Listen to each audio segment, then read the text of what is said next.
Ladies and gentlemen, let me give you a walk around of Tory, the $100 Crown Vic. It is on at the moment. The AC is running, which, spoiler alert, the AC does work. It's about 110 degrees outside right now. We're in the middle of a massive heat wave, so I'm gonna keep that running.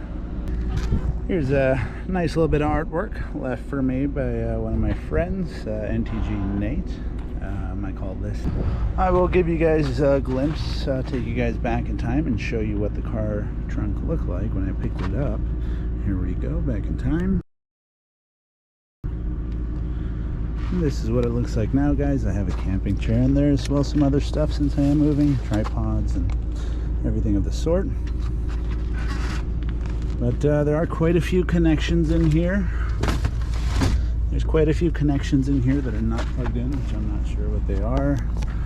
Almost looks like stuff for video recording, but I'm not 100% sure. Fuel pump shut off. Some more miscellaneous wire over there, as well as some butcher paper. And more wiring over here that is not plugged in as well. So if you guys are familiar with Crown Victorias or police cars, feel free to let me know what you think that might be. Yep, that's it for the trunk. Well, hell yeah, brother. Also, while watching it, I did cover up the organization whose sticker that was and put the googly eyes on there. We do have a box of Randy's donuts that does come standard issue with the car. It did actually come with it in the emergency kit. And here we go. Number 171 does come with the lights. I do not drive around with them on. I only put them on for this. And the wiring for them has been cut, but everything appears to be there. I have not checked them out yet. Now, as far as the back seat, there we go. I have cleaned everything out pretty well. In case you can't tell, it was in pretty rough shape when I got it. It does have a full cage and the glass. The seat does slide off, which I just lost my seat belts, but that's okay. But yeah, the back has full seat belts and everything. It's actually pretty clean, very comfortable. Surprisingly, I can fit back there, even though I'm a rather large guy at about 6'5" and pretty big. So pretty uncomfortable, but I can fit back there. And like I said, it does have the full caging on both windows. These doors do not open from the inside.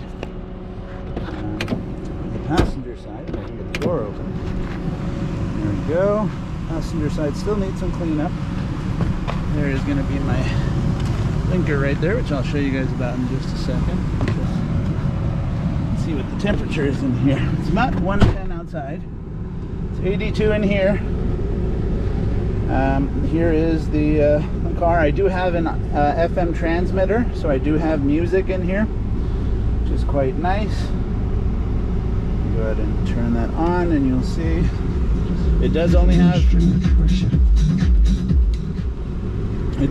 two rear speakers at the moment. So I'm gonna take a look at the front. I have old speakers from my truck which should fit. Take a look. Here's my dodgy donut, in case anybody was wondering. It is a super serious action figure that is meant to fight crime, keep the neighborhood safe, and also be a delicious donut. And yeah, the car came with some pretty funky things. Well, the gun holder isn't funky, but here's the wiring actually for the interior, for the lights up top. Also, I completely forgot, but this passenger seat, I'll show you when I'm on the driver's side, is not actually bolted down. But yeah, the car came with some interesting things. There was somebody's driver's license in here. Also, there was no control panel for the windows. I bought that off of Amazon for $9.02 shipped, and I have automatic windows that go halfway down the driver's side, and then it goes all the way down normally. But all four windows actually work.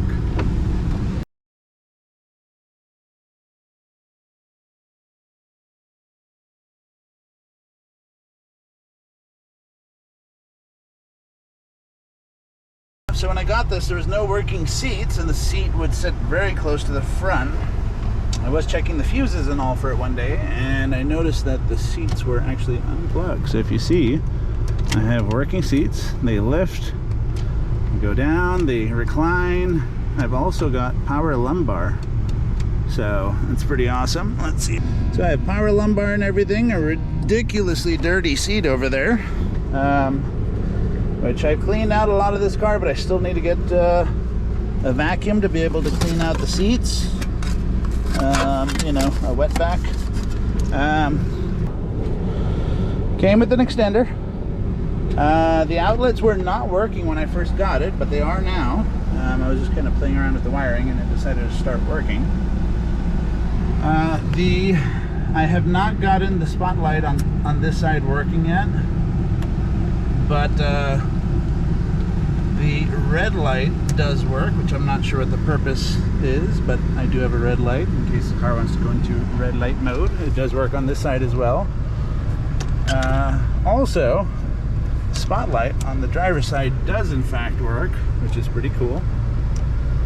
I have no headlights, no tail lights, no blinkers. It did not have a light control module, which is going to be a box underneath there that controls all of that. It does, however, have its brights. If I pull on the stock, it does have brights, and if I push on the brakes, it does have brake lights. Interesting thing, I can actually deactivate the brake lights from this switch right here. So if I push that up, I no longer have working brake lights. Trunk release is right over here in the center. Now, as far as the check engine lights, they are all gone. No wrench icon anymore either.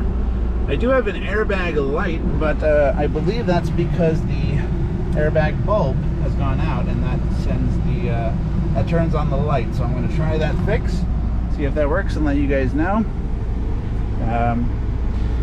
Besides that, the car did come with a whole lot of sheriff stickers for the department where it came from, junior sheriff stickers rather. Now, for the front of the car, we have some wall tap damage, courtesy of me, and a guardrail. My headlight was aligned. I do have a replacement blinker housing right here, but unfortunately what it screws into, the little retaining tab on the back, fell off. So if anybody has one of those or knows where I can get one, Ford says they're obsolete. If so, I can have a non-working blinker again that actually, you know, at least looks like I'm legal to be driving around. So, but yeah, that was courtesy of me. I'll put a clip of that in right now while I'm putting this away.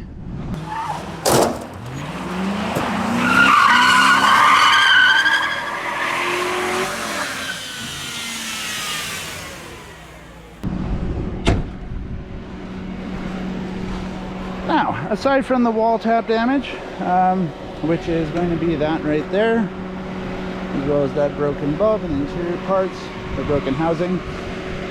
It does come with this brush guard.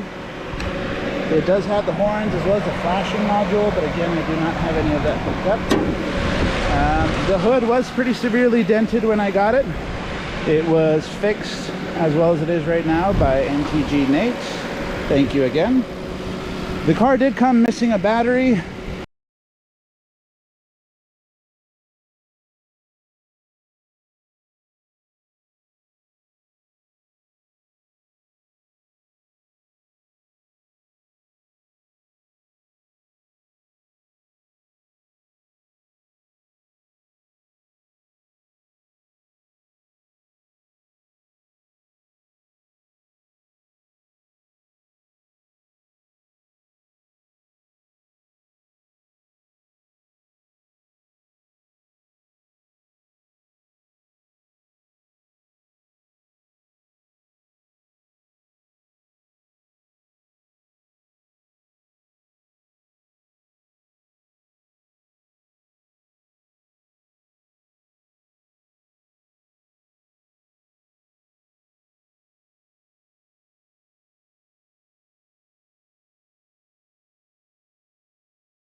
There's a walk around, guys. I will throw in some clips of the performance now, but well, 0 to 60 in the $100 Crown Vic. We're just going to floor it out the gate.